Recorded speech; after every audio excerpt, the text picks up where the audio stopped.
Coral CoV की जीवंत गहराई में टिमी कछुआ अपनी चंचल क्रीड़ा शुरू करता है। क्लियो द केकड़ा तिरछे दौड़ता है, जलीय बैले में शामिल होने के लिए तैयार। मछली बबल्स मूंगे के बीच से गुजरती है, उसकी पपड़ियां धूप में चमकती हैं। ओली ऑक्टोपस अपने टेंटिकल्स फैलाता है, जिज्ञासा उसके हर कदम का मार्गदर्शन करती है। डॉल्फिन डेजी उछलती और घूमती है, उसकी आनंदमय ऊर्जा खाड़ी को रोशन करती है। टिम्मी कछुआ और उसके दोस्त एकजुट होते हैं, जलीय खेल का एक सिम्फनी खुलता है। कोरल कोव में डेजी डॉल्फिन आती है, एक चमकता हुआ सीप ऊपर उठाया हुआ। शंख सीप चमकती है, हर हिलना झनझनाहट की एक सिम्फनी है।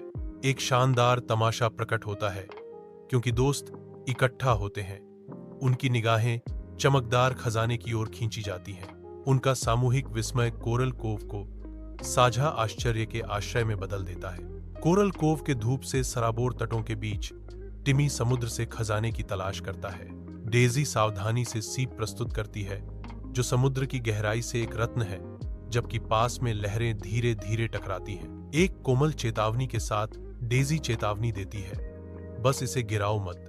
सीप हाथों में बदल जाती है, एक नाजुक स्थानांतरण खाड़ी की चौकस निगाहों के नीचे। कोरल कोव के धूप में नहाए विस्तार में क्रिस्टल क्लियर पानी रोमांच को आमंत्रित करता है। टिम्मी सावधानी से तैरता है, सीप पकड़े हुए। वह अपने दोस्तों के पास जाता है, अपने समुद्री खजाने को साझा करने के लिए उत्सुक। उत्साह की चमक के साथ टिमी अपने दोस्तों को सीप प्रस्तुत करता है। कोरल कोव खोज के वादे के साथ जीवंत हो उठता है। जीवंत कोरल कोव में टिमी और बबल्स अटखेलियां करते हैं, उनकी हंसी साफ पानी में गूंजती है। यह शांत दृश्य तब टूट जाता है जब एक तेज धारा बहती है, प्रकृति की कच्ची शक्ति पूरी तरह से प्रदर्शित होती है।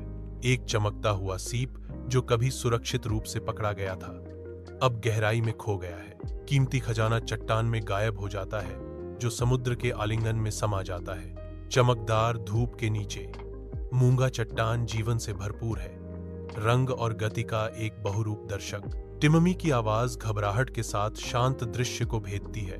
अरे नहीं, बेचैन। दोस्त हर कोने में खोजते हैं, उनकी उम्मीद हर गुजरते पल के साथ कम होती जाती है। चमकदार सीप चली गई है, केवल अपनी पूर्व महिमा की शांत गूंज छोड़ गई है। कोरल कोव का झिलमिलाता पानी टिमी की निराशा को दर्शाता है। टिम्मी मुड़ता है, उसकी निगाहें डेजी से मिलती हैं। टिम्मी की आंखें खाड़ी के झिलमिलाते पानी को दर्शाती हैं, क्योंकि वह कहता है, मुझे बहुत खेद है। उसकी आवाज मुश्किल से एक फुसफुसाहट थी। वह कबूल करता है, मैंने तुम्हारा खिलौना खो दिया। खाड़ी की सुंदरता टिमी के अपराध का क्रूर उपहास है। कोरल कोव में डेजी की आंखें अचानक एहसास से चौड़ी हो जाती हैं। डेजी के होंठों पर एक हल्की मुस्कान है, जो माफी का संकेत देती है। डेजी की आवाज नरम पड़ जाती है, क्योंकि वह व्यक्त करती है, ईमानदार होने के लिए धन्यवाद टिमी। डेजी की आंखों में ईमानदारी उसकी नई समझ को दर्शाती है। सूर्य की किरणें कोरल कोव को चूमती हैं, मूंगा चट्टानों के एक बहुरूप दर्शक और समुद्री जीवन के नृत्य को जगाती हैं। कोमल लहरें किनारे के खिलाफ फुसफुसाती हैं, प्रकृति का एक शांत सिम्फनी। ओली खाड़ी की सुंदरता को दर्शाती आंखों से एक गहन सच्चाई पर जोर देती है। हम हमेशा एक नया खिलौना ढूंढ या बना सकते हैं, लेकिन एक सच्चा दोस्त मिलना मुश्किल है। उनके शब्द हवा में तैरते हैं, खाड़ी की तरह शांत, जीवन के वास्तविक खजानों की एक कोमल याद दिलाते हैं। खाड़ी सुनती है, इसका जीवंत जीवन ओली की हार्दिक भावना के साथ मौन सहमति में रुक जाता है।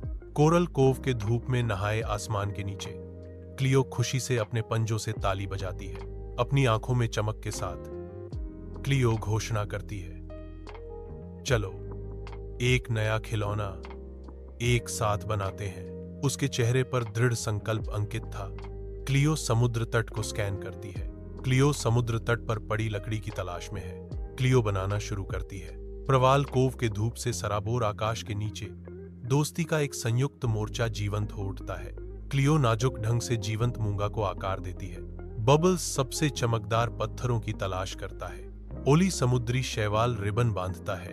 टिम्मी ध्यान से अपना अनमोल मोती रखता है। दोस्तों को गर्व होता है। उज्ज्वल उष्णकटिबंधीय सूर्य के नीचे कोरल कोव अपनी शांत सुंदरता का अनावरण करता है। नया खिलौना चमकता है जो 1000 छोटे सितारों की तरह प्रकाश को पकड़ता है। कोमल लहरें किनारे को सहलाती हैं। उनकी लय एक सुखदायक सिम्फनी है। दोस्ती खिलती है, पहले से कहीं ज्यादा मजबूत और जीवंत। उनकी आंखें साझा रोमांच और अटूट विश्वास से गहरा हुए बंधन को दर्शाती हैं। कोरल कोव के दिल में दोस्ती की एक कहानी सामने आती है जो ऊपर के सूरज की तरह उज्जवल है। अपने कमरे की एकांतता में टिमी अकेला बैठा है। पछतावे का एक साया उसके चेहरे पर छाया हुआ है क्योंकि वह खोए हुए सीप पर विचार करता है। उसके कार्यों का भार डूब जाता है। उसके विचार डेजी से माफी मांगने की संभावना की ओर मुड़ जाते हैं। एक मौन संघर्ष शुरू होता है क्योंकि टिमी माफी मांगने के फैसले से जूझता है। कमरा अनकहे शब्दों से भरा है क्योंकि टिमी बैठा है। सुलह की संभावना हवा में भारी लटकी हुई है। एक गहरी सांस के साथ टिमी सुधार करने का फैसला करता है। उसकी आंखों में आशा की धुंधली चमक चमकती है। कोरल कोव की नरम सुबह की रोशनी में नहाया हुआ टिमी डेजी के पास जाता है। उसका चेहरा गहरे अफसोस से भरा हुआ है। वह घबराकर हिलता है। उसकी निगाहें उससे दूर हट जाती हैं। उसके अंदर एक मूक लड़ाई चल रही है, भारी मन से।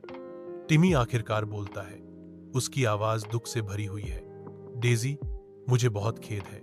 फिर से डेजी की आंखें समझदारी से नरम हो जाती हैं क्योंकि वह कोमल क्षमा के साथ जवाब देती है, मैं तुम्हें माफ करती हूं टिमी। फिर से उनके बीच एक शांत समझ का क्षण गुजरता है। हवा अनकहे भावों और साझा इतिहास से भरी हुई है। बार बार माफी मांगने के बावजूद सुबह की हवा में एक नाजुक उम्मीद टिमटिमाती है जो उनके बीच के स्थायी बंधन का संकेत देती है। दोस्त भागते हैं। उनकी खुशी धूप में चमकती लहरों में झलकती है।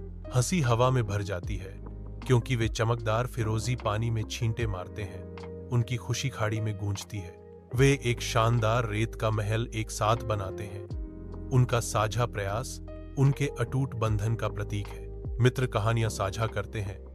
उनकी आवाजें लहरों के कोमल थप्पेड़ों के साथ मिल जाती हैं जिससे दोस्ती का एक सिम्फनी बनती है।